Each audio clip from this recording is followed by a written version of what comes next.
Hello, I'm Ben from the Bonehead Podcast, and welcome to the Bonehead Dungeon Bowl Championship.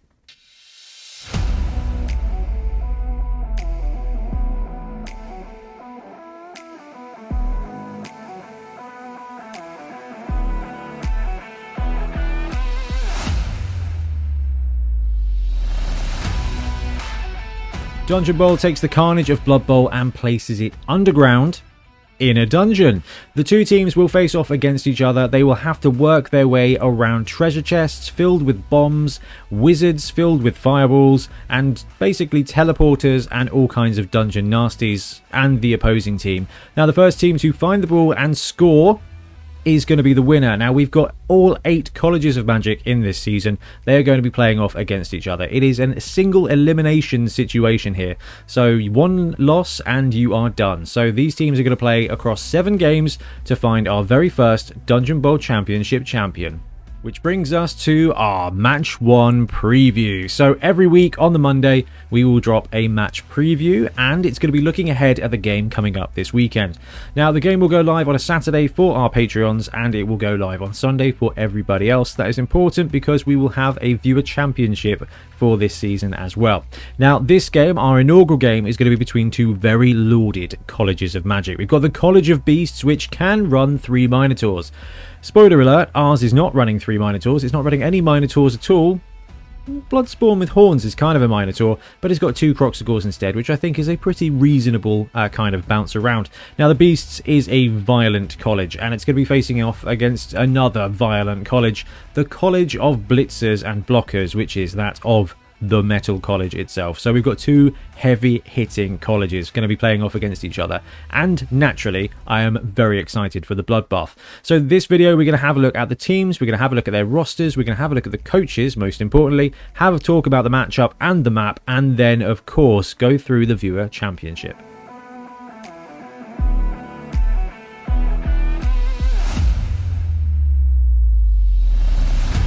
Okay, so first team we're going to be looking at today is the College of Beasts. This roster has got absolutely tons of monsters and has even got more now the new Norse team has been released. However, we were already set with this team beforehand. So this is my personal team. It is entirely 3D printed. We've got 2 brute fun Croxagores. We've got an Artisan Guild only Ogre, and then we've got the Fanath Beastman. We've got 2 Fanath Beastmen who I've scaled up to 110% to be our Chaos Blockers. Anyway, the roster itself is the one Bloodspawn who has got an upgrade with Horns. So this dude is now Horns, Claw, Mighty Blow, Frenzy, and absolute powerhouse. He's blitzing at strength 6, which should be able to throw enough 4-die frenzy blocks if they get the opponent down to the ground. That Claws and Mighty Blow should finish them off pretty nicely. Now, we've got 2 Croxagores here as well. So, strength 5, not bad at all. Bonehead is the best of the nega traits, essentially. But really, this is all about prehensile tail, which in a dungeon situation should give pause for thought for anybody dodging around near the Croxagore. Dodging away from the Croxagore is challenging, but standing next to it is, generally speaking, going to be even worse. We've got 2 Chaos Blockers, the aforementioned upscaled Chaos Beastmen. Okay, so we've scaled them up so that they look nice and chunky, and as is appropriate for a chunky player, we are giving them both block with 2 more of our skills for the team. The roster is rounded out by 6 Chaos Beastmen, 1 with Leader, so the Moose dude is getting Leader there to kind of sneak an extra reroll onto the team, and the dude with a spike for a hand is getting Big Hand. I thought that was quite representative. Now, in a dungeon, there's likely to be tackle zones on the ball basically all of the time, so being able to just 3+ pick up the ball whenever you need to should make old Spike Hand a pretty useful player. We put 1 reroll on the roster because we're a College of Magic team, so we get a free reroll using the Dorset Dungeon Bowl rule set. That, combining with Leader, gives the team 2 rerolls overall and 11 players strong.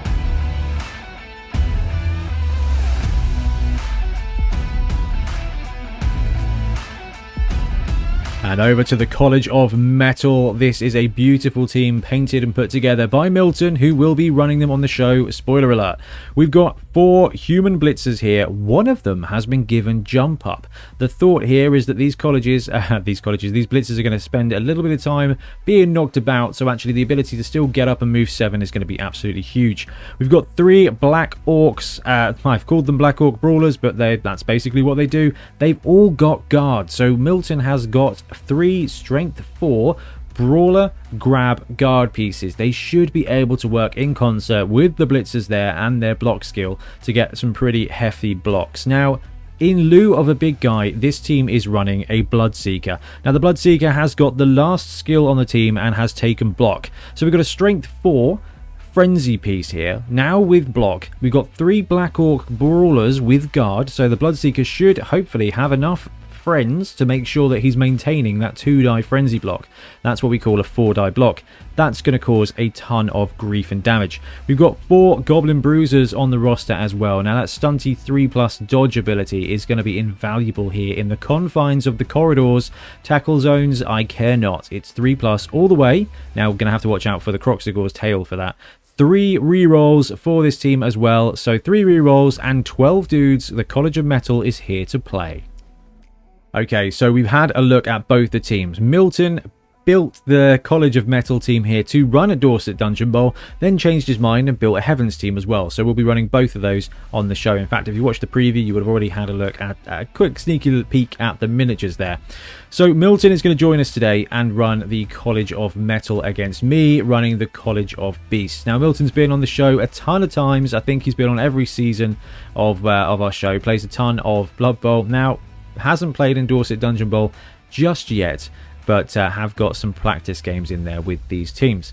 So, as we talk about the teams, we should probably have a look at the map as well. Okay, so we've got map 1 here. Map 1 will be used in the first round and again in the final. And as it comes to Dorset Dungeon Bowl, our Dungeon Bowl tournament, used in round 1 and round 3. So you can kind of learn from your mistakes in the first game and apply them to the last game. The dungeon has got basically everything split evenly. It is symmetrical. So whether you're starting in the red corner or the blue corner, you will have treasure chests and teleporters is equal in distance as your opponent will. Now this corridor here has got 3 main angles of attack. You've got 6 open squares into the end zone and 2 corner pieces as well. So there is a total of 8 squares to guard, which means it's a little bit harder to turtle up. You've got this corridor pinch point, the front doors here, and this corridor pinch point as well. Now you've got all of these teleporters all along the side corridors along with the treasure chest. So that center corridor is the easiest way to get around, but is also the easiest place to be attacked. Now, as we look at both of these colleges, and we'll kind of filter through both of them and their strengths and weaknesses now, the College of Beasts has got those Croxigors and that Bloodspawn, who are going to be absolutely frightening. So look for those to basically protect the corridors and try and dominate one-on-one. The College of Metal, full of block, full of strength 4, not as strong as strength 5. So Milton's going to have to use that guard with the Black Orcs in conjunction with other strength 4 players to get profitable blocks on those 3 big guys. Now the College of Beasts has also got the ability to, well, it's got 2 strength 4 blockers, which is not bad at all, but everybody on this team can blitz at strength 4. At least. So Milton is going to have to try and combine his strength to basically cause a bit of an issue for the College of Beasts. On the other hand, the College of Beasts has got a grand total of 1 reroll and 2 players with block, so super inconsistent. There's no consistency here. The roster has all been spent on muscle, meat and might. So it's going to be a really challenging thing for the College of Beasts to just maintain coherence, which I think is super evocative of what the College of Beasts is all about, which is big, slobbering psychopaths in the dungeon. Now, the College of Metal is basically the Hoplite College, right? It's all about armor and organization, and we're going to see organization there against just the power of nature. But wait, there's more. This is, of course, Dungeon Bowl, and Dungeon Bowl is all about wizards, and each of these teams has got a dedicated wizard on their roster. First up, the College of Beasts. At the start of any of your players' activation, so in the middle of your turn, you're activating a guy. that player always rolls 3 die blocks, lasts for the duration of the turn, and works with Frenzy. So watch out for this in this game. If at some point the College of Beasts has an opportunity to throw 3, or with Frenzy 6 dice against an opponent, the College of Beasts wizard triggers, immediately activates, and basically that player becomes strength 1 billion until the end of the turn. So automatic 3 die block. So we've got the Bloodspawn with Frenzy. Pretty good opportunity to boost that 2 dice into 3 dice, and with Frenzy it becomes 6. And the College of Metal has a very powerful wizard indeed. At the start of your turn as the Metal Boy, pick a player, any player that's on your opponent's team. Roll under or equal to their armor value, and they are immediately knocked out. So look for Milton to be using this potentially against one of the Croxagores, the Chaos Blockers, or the Bloodspawn to immediately knock it out. Well, not immediately, has to roll, what, 10 or less on those players? On 2 dice, so a very small chance of failure there. Basically, what this skill does, what this spell does, is allow you to remove one player and send them straight to the knockout box. Now, knockouts are not knocked out for the entire game in Dungeon Bowl, but you have to use the Magic Sponge instead of bringing in a reserve player, which is going to take at least 1 turn before you can even bring that player back in, and it's going to land on the pitch on a random teleporter. So even if the knockout is recovered, you're going to find that player sent somewhere else, so they're gone for at least 2 turns. It's not permanent removal, but in Dungeon Bowl it's as close as you get. Okay, so we've looked at the teams, we've looked at the coaches, we've looked at the dungeon, we've looked at Milton. We're basically set, right?